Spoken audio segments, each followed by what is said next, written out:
একটা কলতলায় ঝগড়া করার মতো একটা প্রার্থী দাঁড় করিয়েছে। এটা নিয়ে বলারই কিছু নেই, উনি ভালো থাকুন। কলতলায় ঝগড়া করার মতো তৃণমূল কংগ্রেস প্রার্থী দাঁড় করিয়েছে, পুজো দিয়ে বললেন সৌমিত্র খাঁ। পূর্ব বর্ধমান জেলার গলসিতে পুজো দিয়ে প্রচার সারেন বিষ্ণুপুর লোকসভা কেন্দ্রের বিজেপি প্রার্থী সৌমিত্র খাঁ। পুজো দেওয়ার পাশাপাশি দলীয় কর্মীদের সঙ্গে নিয়ে পুজো দিতে আসা সাধারণ মানুষদের সাথে জনসংযোগ করলেন তিনি। মঙ্গলবার সৌমিত্র খাঁ গলসি 2 ব্লকে ঈশানমা চণ্ডীতলায় পৌঁছে তৃণমূল প্রার্থী সুজাতা মণ্ডলের উদ্দেশ্যে কটাক্ষ করে বলেন, উনি কতটা মানুষের সঙ্গে থাকেন জানি না, সৌমিত্র খাঁয়ের নাম নিয়ে এগিয়ে যেতে চাইছেন। শেষে সাপ মারতে গিয়ে শিবকেও মেরেছে। এছাড়াও সৌমিত্র আরও বলেন, এটা কোনো ব্যক্তি লড়াই নয়, এটা তৃণমূল কংগ্রেসের বনাম ভারতকে শক্তিশালী করার লড়াই। আমরা ভারতবর্ষের শক্তিশালীর পক্ষে। আবার তৃণমূল কংগ্রেসকে কটাক্ষ করে সুজাতার উদ্দেশ্যে বলেন, তিনি চোরেদের দলের প্রার্থী হিসেবে দাঁড় করিয়েছেন। শেষে তিনি বলেন, কলতলায় ঝগড়া করার মতো তৃণমূল কংগ্রেস প্রার্থী দাঁড় করিয়েছে।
চণ্ডীতলা মায়ের জায়গা, এখানটা হচ্ছে বিষ্ণুপুর লোকসভার আমার শেষতম জায়গা। এখানে আসা খুব কম হয়, এর আগে একবার এসেছিলাম। তো মায়ের কাছে এটাই প্রার্থনা করি যেন মায়ের মন্দিরে আমরা যেন সবসময় পুজো দিতে পারি।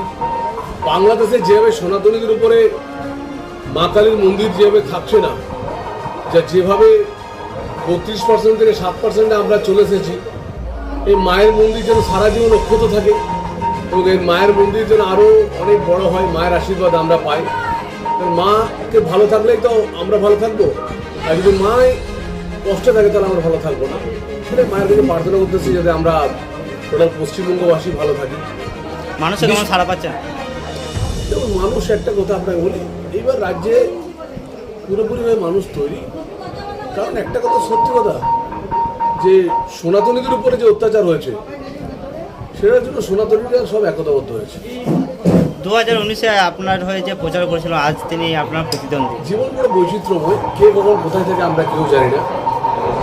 তিনি ভাবছেন তিনি করবেন, তিনি কতটা মানুষের সঙ্গে থেকেছেন জানি না, কিন্তু তিনি সৌমিত্র খাঁয়ের নাম নিয়ে পরেই এগিয়ে এগিয়ে যাওয়ার চেষ্টা করছেন। লাস্টে সাপ মারতে গিয়ে শিবটাকে মেরেছেন।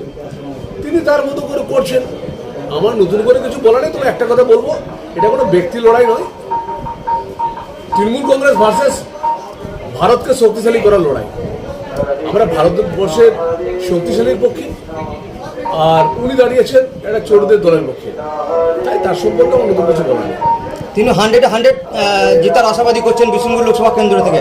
আপনি কতটা আশাবাদী? আসলে বিষ্ণুপুর লোকসভা 7টা বিধানসভা নিয়ে তৈরি হয়, 112টা অঞ্চল, 1892টা বুথ নিয়ে তৈরি হয়।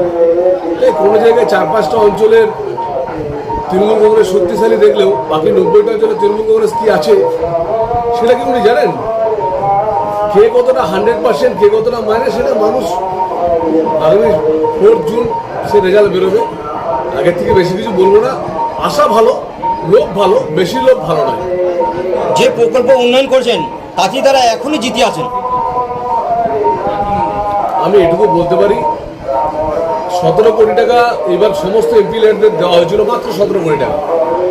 তাতে বর্ধমানে এলাকায় ডিস্ট্রিক্ট ম্যাজিস্ট্রেট টালবার্না করার পর আজও 84 লক্ষ টাকা আমার এই জেলার জন্য পড়ে আছে, যা ডিএম বা খরচ করতে দেয়নি। আর আমি 13টা প্রজেক্ট করেছি, 13খানা প্রজেক্ট বিষ্ণুপুর লোকসভায় করেছি। বসাগ্রাম জয়নিং, বিষ্ণুপুর তারকেশ্বর রেলপথ জন্য 222 কোটি টাকা, সারেশ্বর বাবার মন্দির, এসআই সমস্ত মন্দির, 6 লেন হাইওয়ে গলসির উপরে দ্বিতীয় একটা 6 লেনের ব্রিজ হচ্ছে, এটা আমাদের একটা বড় পাওনা ছিল দামোদরের উপরে, এটা হচ্ছে। তো সবগুলো নরেন্দ্র মোদীজিকে বলবো যে ওনার জন্য হচ্ছে, এবং আমরা তার বার্তাগুলো তুলে ধরেছি। 127টা কোশ্চেন করেছি, 58 বার লোকসভায় নিজে দাঁড়িয়ে দাবি আদায় করার জন্য লড়াই করেছি। এটাই করেছি, মানুষের জন্য কাজ করাটা যে পরম ধর্ম, আমি সেটাই করেছি।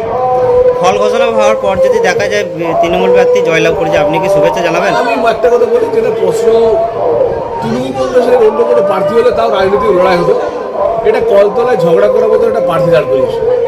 আচ্ছা, এটা নিয়ে বলারই কিছু নেই। উনি ভালো থাকুন, ভোটে মানুষের সেবা করুন, মানুষ সেবা করুন। দেখুন, আগে আমরা একা চলতাম, এখন ওটা তৃণমূলের নেতারা চলছে, তারা নিজেরাই বুঝতে পারবে।